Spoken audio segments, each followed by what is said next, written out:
And welcome back, everybody. Let's start mission 3, shall we? Start the battle, please. Hello, Time Wizard. Okay. This fort here is the key to our current plan. We have rigged the fire to go off at 9 o'clock tonight. Any teams in the fort when the fire starts will suffer heavy damage. We also received news that the enemy is headed straight along the central way towards this fort. We will avoid direct confrontation, lure the enemy to the fort, and then crush them after the fire. We will need to defend the fort until the pre-arranged time and keep the enemy from advancing too far. So yeah, like he said, they're gonna take that place, and at 9 o'clock the place is gonna set fire and attack and nearly kill all of them. So in the meantime, we're gonna send Tristan down there, and we've got a little mission for Yugi too. Now let's see. We go somewhere up in here-ish. There's a monster we can recruit, but you have to bring Yugi up there. See all those guys head right towards that fort? That would be a nightmare and a half to battle all those guys. See, there we go. We lost the fort. Here, we can take a look at all of them. Sadly, they're nameless, or at least they have the exact same name of Soldier. That sucks for them. So they're all going to occupy that fort, and while we go down to the southern town and take that, and Yugi goes up to the mountaintop, there's really not too much else to do other than just wait till 9 o'clock. And it's only, what, 5:15 now? Game time, that is. So we've got a bit of time to spare. So let's see, what else has been going on with you guys? With me, let's see. Hey, whoa, what? Yeah! Is it a raid? Yeah, yeah! Huh? It seems tame enough. Do you want to come with me? And hooray! We got Winged Dragon, Guardian of the Fortress #1, to join our army. You can stop now, Yugi. Not time to attack the fort yet, but go ahead and get close to it. And we're about to take this town. So, as soon as we take the town, we'll be uninterrupted for a little bit, so I can actually talk. There we go. There's really nothing special in this town. You can build a trader guy, but I don't think they sell anything worthwhile here. So he's just there to take up space, basically. Like always, poor Tristan. So back to what I was trying to get at, stuff I was doing lately. As far as my actual free time, like the games and stuff I've been playing, I've been playing a lot of Borderlands 2. I put a ton of time into that game. They just came out with their last DLC or whatever. That's pretty interesting so far. I still got a ways to go on that. But I've actually spent most of my actual free time playing the Project X Zone for the 3DS that just came out the other day. You may have noticed I love tactical RPG type games, and I also love a lot of nostalgia from a lot of the characters in that game, so it was like a perfect match for me to play that game. Although I am a little sad that there's so many characters that I have no idea who they are because their games never came out in America.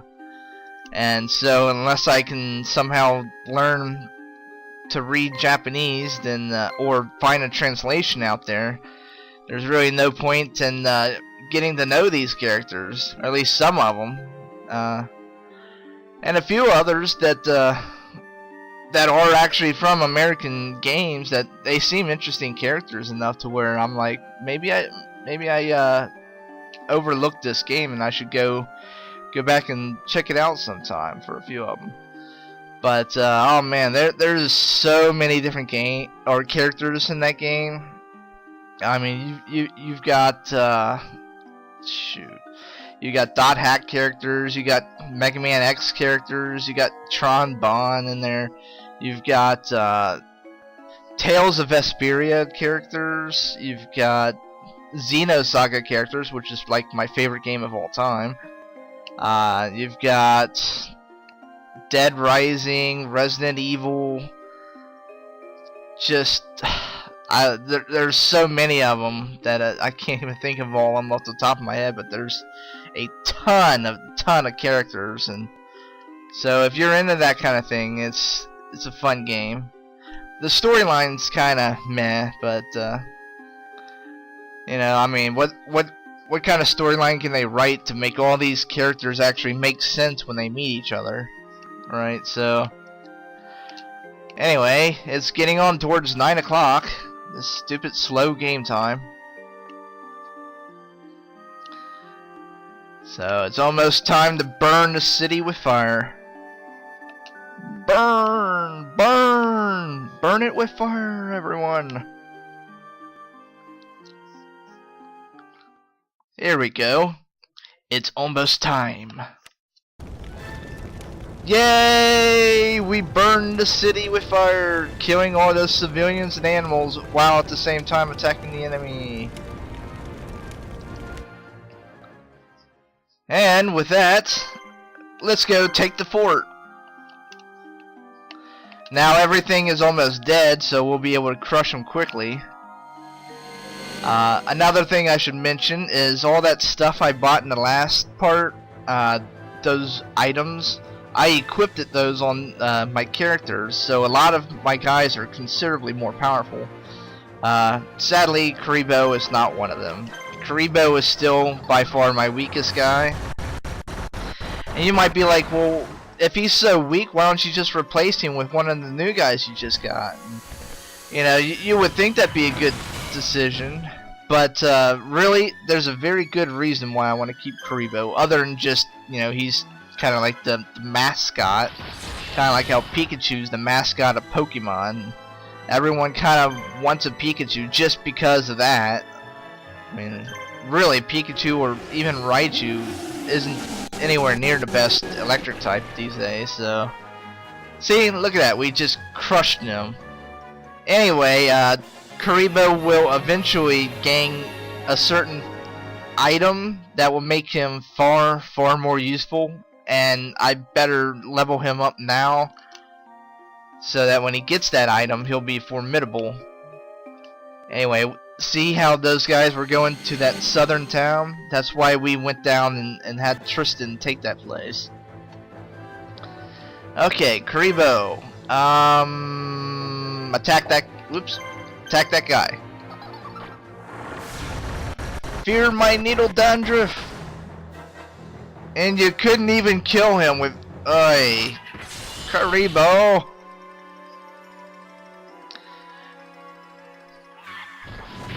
Ouch.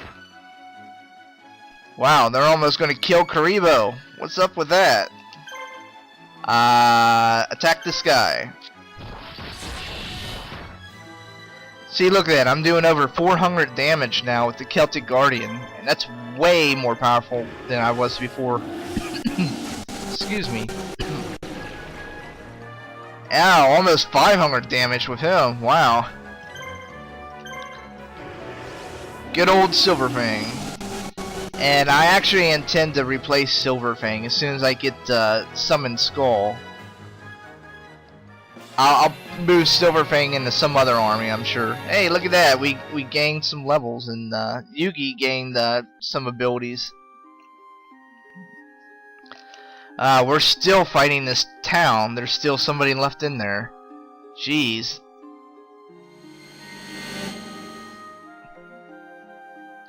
Well, at least these battles are a lot quicker now that everyone's practically dead.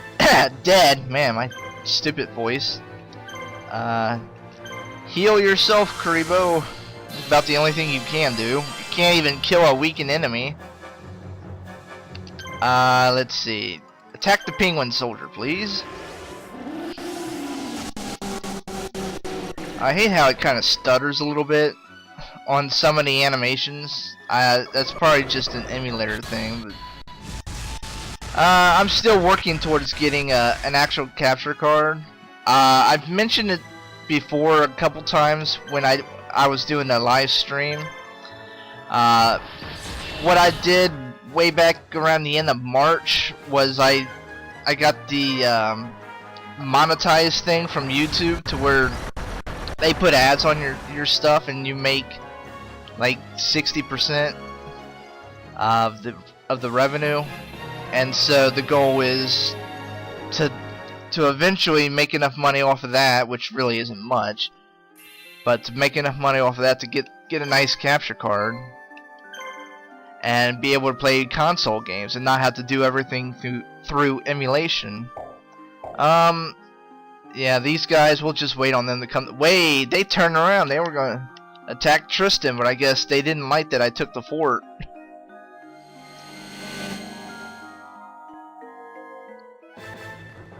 Oh, that's alright. More experience for Yugi, I guess. Can you kill the man-eater bug, Karibo? Are you able to at least do that, please? Oh, well, good job, Karibo. You don't suck as much as I thought. Kill, I think that's the Robotic Knight. Man, that's an old card. I suppose I could always talk quite a bit about like my origins and into the Yu-Gi-Oh card game and how I came to enjoy the card game and get into the Yu-Gi-Oh and the anime and what the difference is in like the Japanese and English anime and all kind. There's so much stuff I can actually talk about with Yu-Gi-Oh in general. And that's one of the reasons why I chose this game. Whoa, these guys are at full strength. That's not good.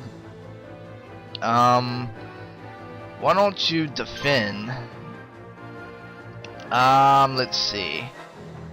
I think the Mystic Horseman is the bigger threat, so we'll take him out. So yeah, there's plenty to talk about down the road, and as you can tell, some of these episodes can be very, very long. Although they're going to be a lot quicker now that I'm a lot stronger, and it's not going to take me several minutes per battle. So there's at least that.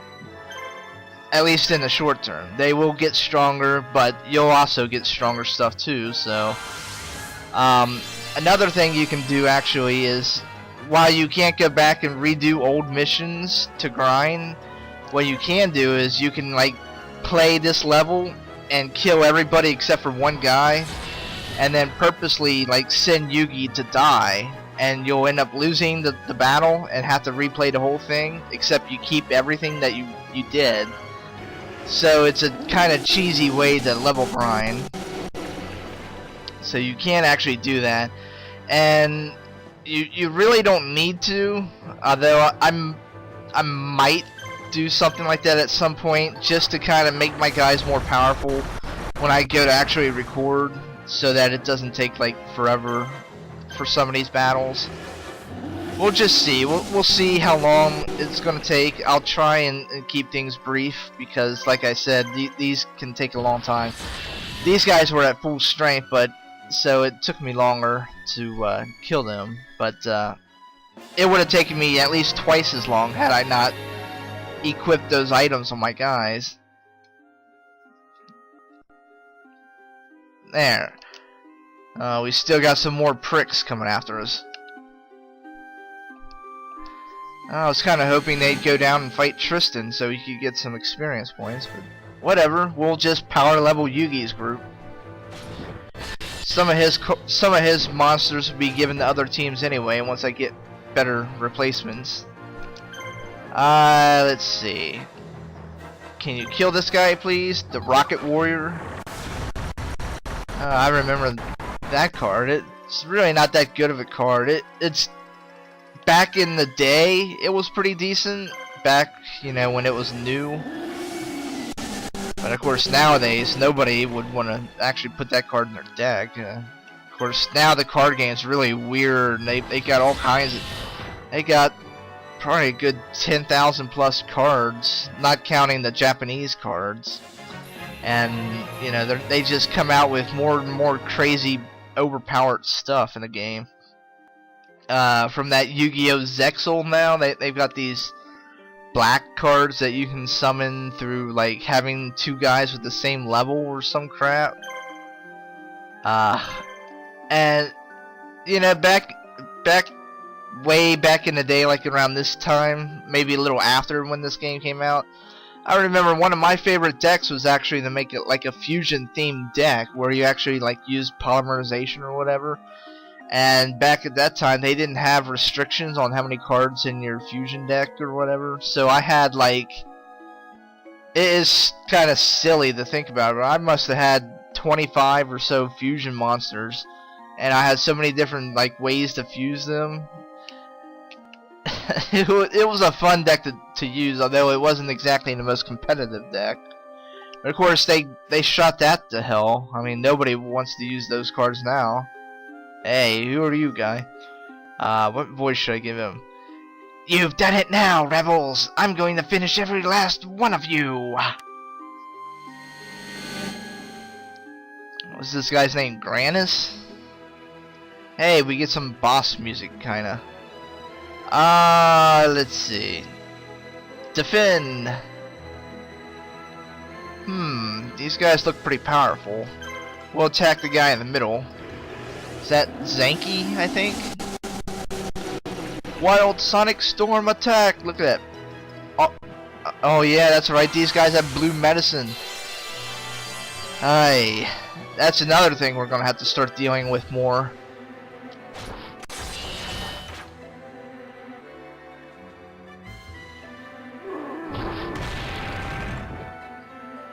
Whoa, Celtic Guardian's not doing so well.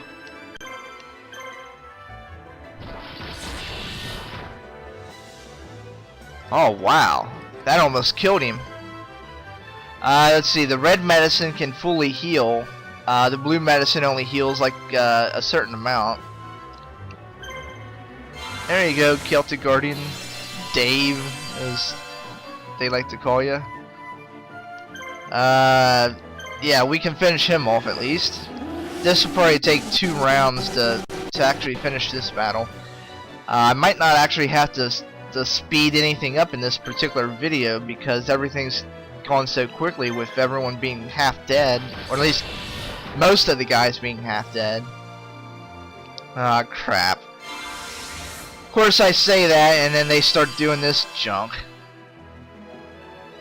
Karibo, you can just hang out.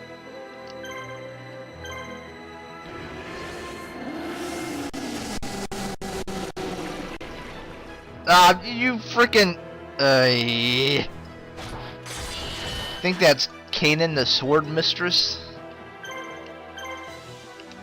Wow, it's kind of sad, I know that. Okay, they're out of attacks, so that's good. We can just focus on, you know, attacking them. Whatever. Karibo, I guess, use your dandruff, whatever.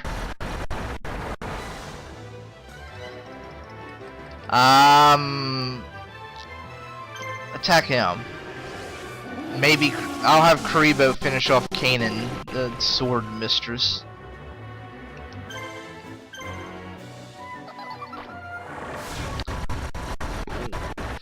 So yeah, things to talk about with Yu-Gi-Oh!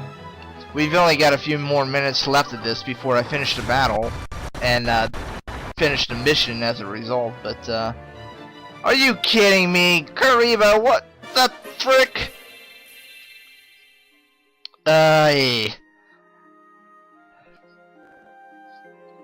Karibo can't even kill a defenseless lady. Now you have to walk all the way back up there. She's probably recovered like 3 HP. Watch Karibo attack her and miss. Oh wow, she recovered way more than 3. She recovered 10. Better not miss. Huh. Good job, Karibo. You wish you'd have done that earlier, but whatever. Well, anyway, we'll get more into talking about Yu-Gi-Oh and that sort of stuff.